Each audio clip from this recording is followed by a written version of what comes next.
Dans le documentaire, Christian Quesada sort du silence, diffusé ce jeudi 27 octobre sur C8. Le passé de l'ancien candidat des 12 coups de midi a été évoqué, notamment une scène en 2003 où Christian Quesada était presque nu dans un parc. Une scène véritablement choquante. Dans le documentaire, Christian Quesada sort du silence, diffusé hier soir sur C8. L'ancien maître de midi, désormais libéré, revient sur les accusations qui pèsent sur lui. Seulement, dans cette enquête télévisuelle, son passé a également été passé au crible. D'après les révélations faites par nos confrères, ce dernier aurait déjà eu par le passé plusieurs déboires avec la justice. En effet, après avoir évoqué le jour où, en 2001, Christian Quesada a approché un enfant dans un parc avec un magazine porno, il est également mentionné que 2 ans après ces faits, l'ancien candidat des 12 coups de midi a récidivé.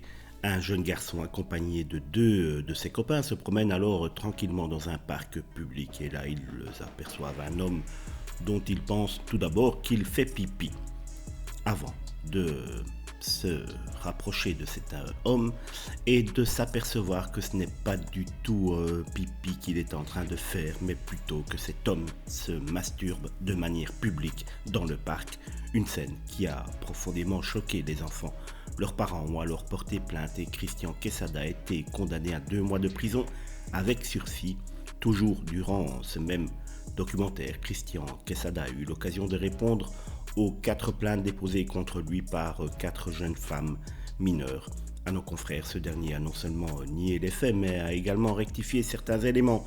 Les faits, je les ai reconnus, j'ai payé lourdement, je n'ai pas besoin de revenir sur le mal humainement que j'ai pu faire aux 4 personnes concernées.